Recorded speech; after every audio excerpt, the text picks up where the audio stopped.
Hello, I am Avery Abbott, I am Alyssa Papageorgiou. and we are Boy. and we are going to be recapping and discussing every episode of Inuyasha. I'm so afraid.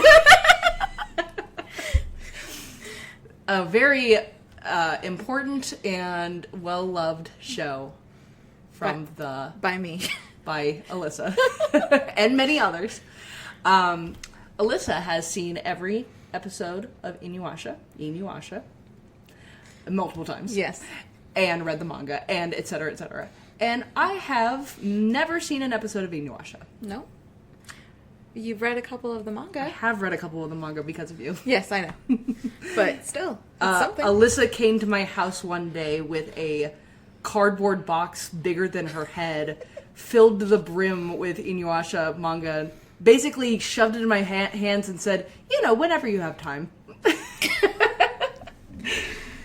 So I read, I should have looked up what I actually got to. I want to say it was volume 11 Okay. that I got to, somewhere in there, which isn't a huge, chunk of the manga altogether, but I at least was introduced to many of the characters in the first, storylines. I was, I will say that I have read many names, and therefore have developed new ways, my own creative ways of pronouncing. English pronunciations. Yeah, Avery pronunciations.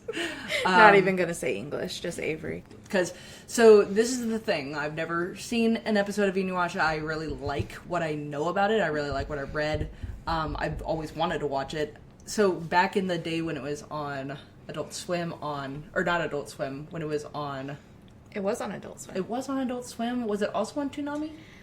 Not when I watched it. Okay. I think it may have been on later, because they kind of Adult Swim. figured it out. Yeah. That it was for older teens, but not necessarily adults. Yeah, but still. We watched Yu Yu Hakusho, religiously to the point that we were videotaping episodes. Nice. Right? So, we were really into that show, even though I barely remember anything from it, because it was just... You did it on videotape? Yeah. Nice. My brother figured out how to program the VCR and that whole thing. It was very cool. I hid watching Inuyasha from my family until DVR was a thing. So I did record it onto some discs, and they all got scratched before I could ever really rewatch them because I'm a terrible person. Oh man, so you're not even going to get the DVD rips with the commercial breaks and everything? I don't even know where they are. I think they're somewhere in my parents' basement, along with all the DVR shows of Gilmore Girls I took for Nicole. Oh man, I would love to see those I know. commercial breaks. And also, I'm sure a lot of cat pee. Yeah. So much. So much cat pee. So yeah, I remember having watched a bit of it, but not enough to pick anything up because we were mostly interested in Yu Yu Hakusho. But it was always something that was curious to me. So I've never seen it. I am a Inuyasha virgin, but very willing to pop the cherry. Do you want to tell us your origin story? I've been trying to think of this since we've talked about doing this. I always said I started watching it when I was 12, and I feel like I must have actually started watching it younger, because the house we lived in when I was 12, we moved when I was 13, and I remember watching it for a very long time on multiple TVs in that house. Oh, okay. So either it was just every night there was a new episode, which doesn't seem rational, or it was at least 2 years before, so it could have been 10 or 11 going into 12, which is not the recommended audience, but I do remember being younger than everybody in the show, because I was like, oh, that's so cool that 15 is the age in Japan that stuff happens to you, rather than 16 in America. So I was like, I can't wait till I turn 15 and can fall down a well and meet a dog boy whose ears I can just go bleep bleep. The dream of all children. Yes. Way too inappropriately young to watch this show. And I remember trying to tell my mom about it when I was 13 and mentioning the fact that Inuyasha is a half demon, and she was like, demon? What? Oh, no. And then I was like, yeah, and there's a priestess, and she goes, there's no such thing as priestesses. And I was very confused. I mean, your mom, you said, was one of those moms that thought that Pokemon were evil because they were Yes. demons. No, they were spirits. gods. They were gods? They were worshipped by gods by the Japanese children. So I wasn't allowed to watch it at first. And then my cousins gave me Pokemon Red in like around the time that Silver came out. I was given Red as a gift, and my mom's like, oh, it's just a video game. That's fine. I don't understand where she thought. Because there was no priestesses in it, so it was Yeah. okay. So we're bowing down to Pikachu. It's fine. God, great, perfect. I will accept my Lord and Savior, Pikachu. So, we're obviously Alyssa knows a lot about this show. I'm not a weeb. I am an otaku of anime, is what I like to say. I see. For obviously everyone in the audience and myself knows what that means, but just for fun, let's just go ahead and throw those little definitions out for no reason. Okay. So, as far as I'm aware, weeaboos or weebs are fans of anime and Japanese culture to the point of almost cultural appropriation. Like, they want to learn the language and they want to know how everything in the society works, and they almost want to be Japanese. Gotcha. And a lot of the times anime fans get labeled weebs as just like, oh, you know how to say it in Japanese, therefore you're a weeb because you want to be Japanese. Gotcha. An otaku, which is a bad thing in Japan because it usually means that they are such a super fan that they can't function in society. Mm-hmm. I just like to take the super fan part and say, I am a super fan of anime, and But you're not going to burn somebody's house down. because no, of that. and I'm still going to work, and I'm not going to marry a pillowcase. Okay, gotcha. Noted. Thank you for that. Our resident otaku. Otaku. I need to be really careful with my pronunciation. Speaking of which, here's who I remember from the manga at present. Okay. At the place that I was. And I am saying manga correctly, correct? Yes. Great. Because I did used to say manga. Yeah, it's fine. At least I never said manga. Ooh. So, obviously, Inuyasha. Mm-hmm. Should I just say, like, a little something about each one? We have questions prepared. Okay. Oh, I'm so sorry. And that is one of my questions if you let want. us, but you can also go off script. let us be formal. That's not script. Let's start off on a good foot. Okay. Because Lord knows we are not going to continue like that. Go ahead. Start me off. Okay, so my first question is, what is the show about? As far as I can tell, Inuyasha, and I know this from the manga, is about a young woman who finds a well in a barn and falls down it and ends up in the past Yeah. in Japan. I mean, she was in Japan to begin with, but a young woman in Japan ends up in Japan Yeah. in the past and meets a half demon named Inuyasha with little doggy ears when he's angry. I guess he always has the doggy ears, doesn't he? I just notice them most when he's angry. I'm sorry, that would be a cute thing. Just like, I'm angry now. I think I'm getting mixed up with Kamisama Kiss. Yeah.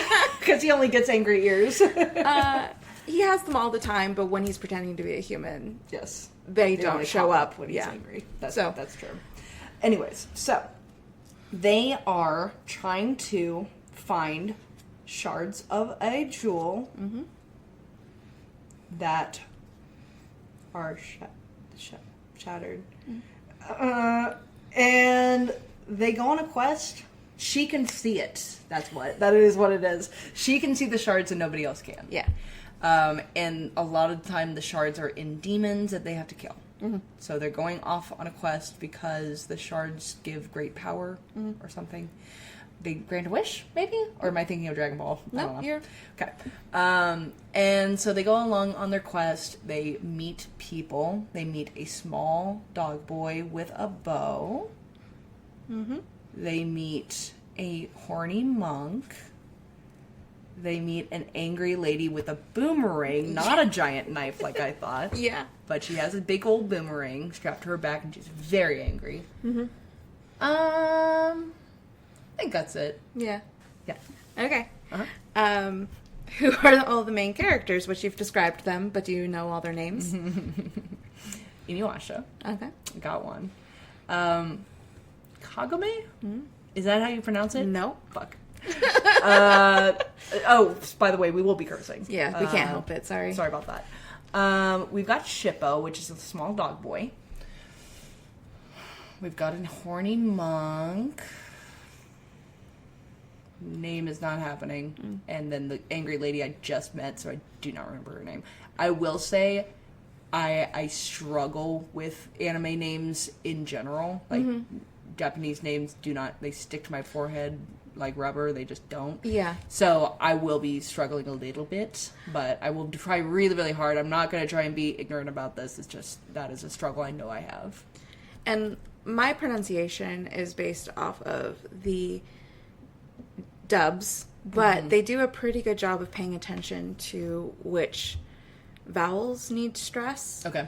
So that does help with it being so similar. But I think part of the reason they are so good at saying their names is because they yell the names a lot. Inuyasha? Yeah. Like that kind of... Okay, go. So you will hear it enough times that you might pick it up. Sure. Hopefully. Yeah, that's legit. I was going to say, our plan is to watch both the English dub and the Japanese sub. Yeah. And talk about both within each episode. Yeah. We will also be concurrently talking about the manga. I may or may not be joining in on that conversation, but Alyssa has a wealth of knowledge that she'll be bringing to the table, that she will be kind of heading our manga department. Sure. Yes. So we're going to be talking about all three major versions of this show, which will be really interesting conversations, I think. Yes, because the translations can always differ, and it's interesting to see how the dubs phrase things to fit the mouth, as well as what they choose to keep and change from the manga. So, yeah, I mean, I used to, for a long time when I was first getting really into anime and watching, you know, all the classics like Full Metal, and I used to put on the English dub and also have Japanese subtitles because I was really curious about like the way that's separated, and there were some really wild like differences just in those like small examples alone. So yeah. I'm really curious about how that'll differ as we go along.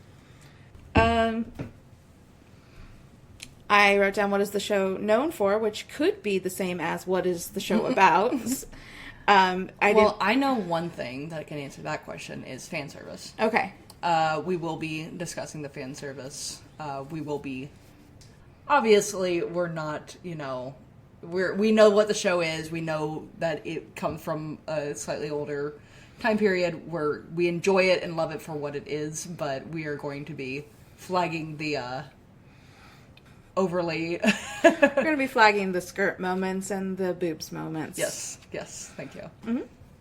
How many seasons are there? / episodes, if you want to go for that.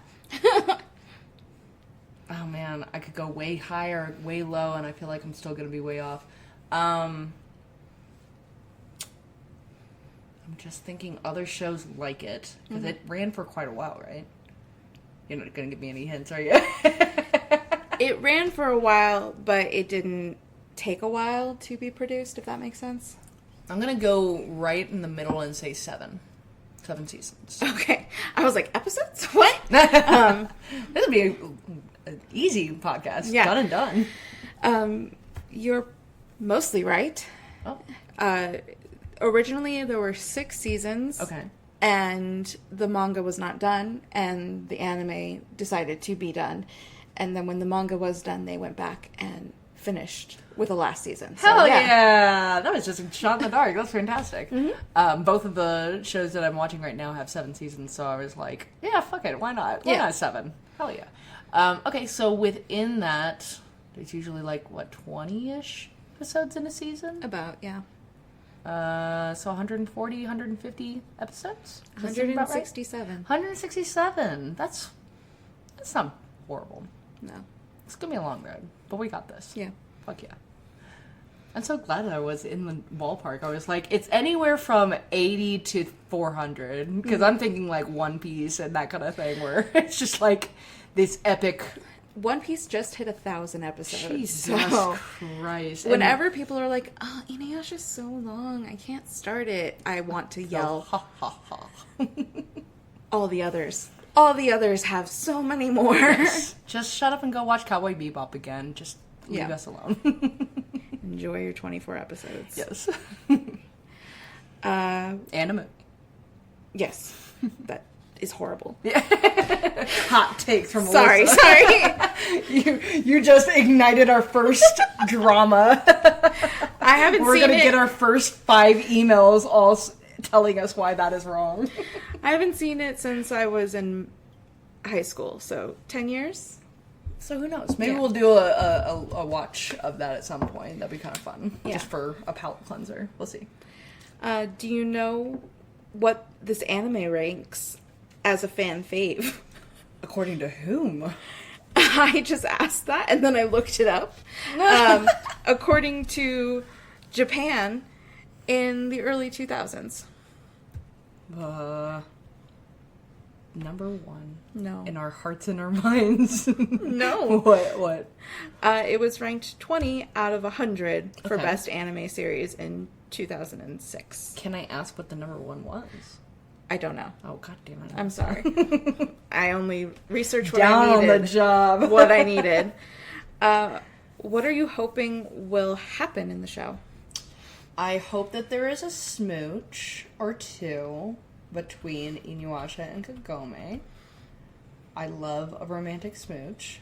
I hope that there's at least one beautiful butch lesbian, because every show needs one. And that may be shooting for the stars, but, you know, dare to dream. How about a flamboyant gay man? I will always take a flamboyant gay man. Okay. But if I can get a butch lesbian and a flamboyant gay man and they're best friends, then that's always going to be my preference. Okay. I really hope there's some really, like, cool action sequences. I really liked so far the style in the manga, and you've told me that the anime definitely differs on that it's a little less violent, a little less, like, action-focused, but I really, really enjoyed the horror and the gore from the manga. I was going to say the horror and the gore is definitely tuned down in the in the anime, as well as, at least when some of the episodes I watched as a kid, which is probably for the best for me, they edited out certain scenes that were a little too grotesque, and it was confusing in the moment of what just happened. Something happened, and Kagome is now terrified. I'm very confused. And then going back to a streaming service and watching it now, they don't have it edited, and I finally saw the scene and I was like, oh, that's why she was scared. Yeah, that would scare me too.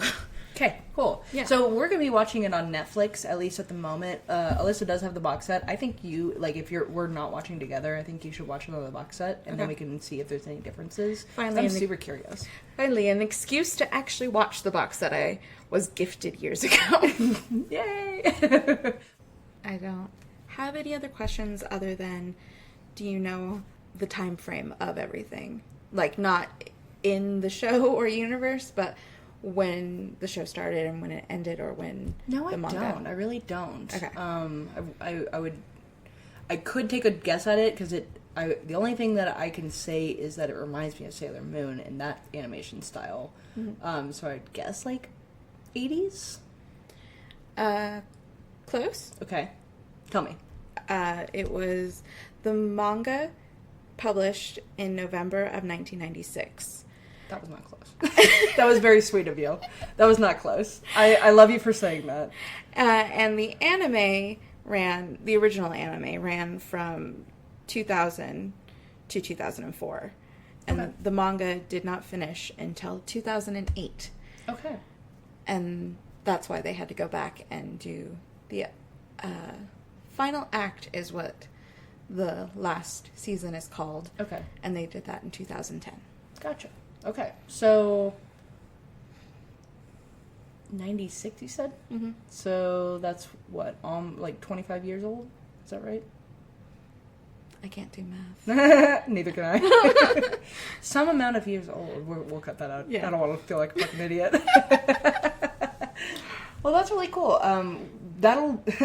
We will definitely have to take that into account with our discussion. So I'm just going to lay it out there for anyone listening. I am a feminist, and I will be discussing with my dirty feminist, brain. Again, I am. We will be talking about this from a place of love, but I love tearing things up. I love listening, thinking about how things were made, thinking about how people were thinking about gender and sexuality and everything like that at the time and now. Mm-hmm. 27 years old. Yeah. Yeah, that's a lot of change. Yeah. Like social change, individual, like the way we view the world, like everything has changed. As well as the time period within the show. Mm-hmm. Like, Kagome comes from 1996. Mm-hmm. Or I think she may even come from early 90s, maybe late 80s. It's never specified. But she gets thrown into the past at least 500 years. Mm-hmm. So even more dated. Right, exactly. And I like this show and the way it plays with, like, gender roles. And, I mean, she's right away given this huge power, and she's, tasked with a lot of destiny shit right away. Mm-hmm. I mean, I'm a huge Buffy fan. Like, I really like that trope. And also, I've seen the various ways that can be really problematic, even within the narrative that is meant to be somewhat, like, feminist or whatever you want to think of it as. We'll be kind of talking, like, digging into those deeper issues, which I think is going to make those conversations a lot more interesting rather than just a recap. We're going to be talking about, like, some of those greater, like, spanning issues, because that's my shit. I can't help myself. And I will try not to get my feelings hurt about certain things. I don't think I will. Okay. But I'm also I was so young when I watched it for the very first time, and I've watched it for so much that it's, like, a secret part of me inside. Totally. That I don't talk about. And so it's just, like, as we're sitting here talking, I'm remembering things. I'm like, oh my gosh, I can't wait till you see this part. And then I'm like, wait, what happens if she hates it? Don't hate my favorite parts. No. Like, I'm really into shitting on my favorite things and loving them at the same time. Okay. But I think we're going to have a lot of fun just, like, finding different ways to talk about this show rather than just, again, like, just recapping. Like, I think if we can find different things to talk about and discuss some, like, if we end up hitting some, like, problematic stuff, because I'm sure there are. Mm-hmm. I mean, it's hard to find an older anime that does not have problematic shit. Yeah. Other than Sailor Moon, which is perfect. Just kidding. We'll talk about it with some grace and with, some respect for where they were and also where we want them to be and where we are now, and kind of talk about those with both in both hands, which I think is a fun way to approach a new show like that. Yeah. An old show in a new way. An old show in a new way. And hopefully, listeners, I can trick her into watching the movies as well as the new series. There's movies? That is based off of certain people's children. So, what? You didn't tell me this! I'm so excited! Yeah, there are 4 movies that take place within the series, and my roommate and I argue all the time whether or not they are canon, and I believe they are. So, we will have interesting conversations to know if you're on my side or not. I'm so excited. I'm going to be hard-pressed to not be biased, but... Yeah. Because I usually agree with you over your roommate. Yeah. But we'll see. He just, you know this. He thinks most movies are never canon, which is a thing in certain universes, and that anything differentiating from the manga is not canon. So there are a couple characters that get added into the anime for plot purposes, and he's like, oh, those people don't exist, therefore this subplot is no longer canon, therefore I don't need to pay attention. Interesting. Yes. That might be kind of interesting to have him on at some point then. Yes. I don't know how he feels about that. But... He hates talking. oh, sick. We'll try. Maybe we can get his notes. Yeah. You know, and just kind of talk about if he has a different take on things. He I'd be also- very curious about that. I think he also hates being recorded because when we watched it together the last time, I made him read all the Japanese that was on it because he is partially weeb. Nick, we love you. We love you very much. And he Do you think would... Nick will listen to this? I don't think so. He would We're gonna Clockwork Orange that motherfucker. speak it appropriately, and he would sound like a Japanese man, and it would always freak me out. And I'd be like, wait, do it again, I'm recording. And he's like, I don't know how to speak Japanese. I don't know what you're talking about. These are not the droids you are looking for. And I'm like, no one believes me that he can speak some and read some Japanese. Because he doesn't want people to know. We're gonna trick him. Yeah. That's what we're gonna do. We're gonna secret camera, secret microphone. We don't need the camera, but we're just gonna do it. Yeah. It's gonna be perfect. All right. Well, that is. I think that's good for a episode 0, so to speak. Yeah. Next time we'll be talking about episode 1, which is a cliffhanger. Which it's a 2-part episode, right? So we will just be talking about that first part. We're not going to do the double parter. We'll just do it as the anime was originally released. And I'll have somewhat more of a clue. It's going to be great. Yeah. We have just gotten started, so probably by the time we release this, we'll have some level of social media, in which case we'll put it in the show notes, baby. We're flying by the seat of our pants. We do what the fuck we want. Yeah, I've never done anything like this. It's going to be really fun. I'm so excited. Until next time. Sit boy. Sit, boy.